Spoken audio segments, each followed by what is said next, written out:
Welcome back to the Coach Cameron podcast. This is episode 535.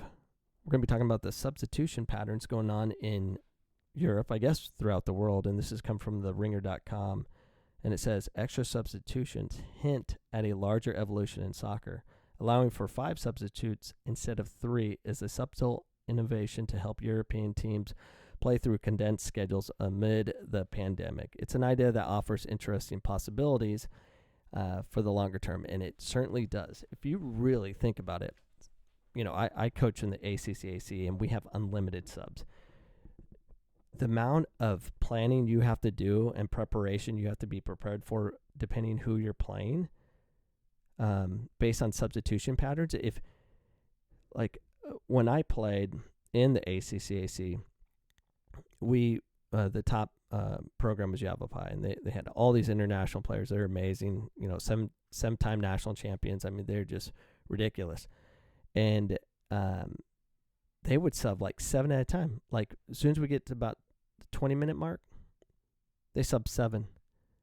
And then we didn't make changes because we didn't have the depth that they had. And it had to, you know, psychologically, it messed you up. Like, all right, they're coming with fresh legs. Their main starters are resting up, and they're going to come back in 10 minutes. I mean, that's seriously, that's, you know, as a coach that coaches in that league now, where I've subbed 11 at a time, goalkeeper and all. I've done it. I've done that to rest players for another game coming up, because we'll have 3 games in a week.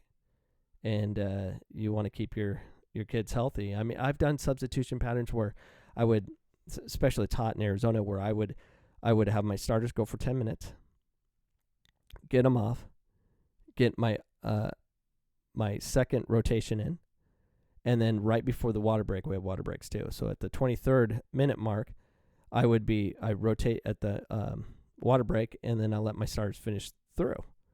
And then at halftime, I would do something similar depending on the situation. I've also done it where I would do put my non-starters in for 10 minutes, and then put my starters in the second rotation, because we had a water break, which was a 2-minute break. So they would play 10 minutes, get a water break, basically get a timeout, and then finish off. So I've done it that way. There's just so many different ways of thinking about it when you're forced in a situation where you have to make those changes.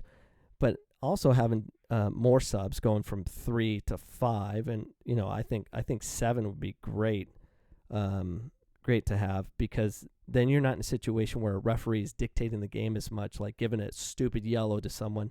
Well, you have the option of, let's get them off and, you know, bring them back later, or, you know, see how the game's going, because you go down a man that just presents so many new problems that's controlled by the referee. Well, you can remove that problem, but when you only have 3, you can't do that. The other thing is injury.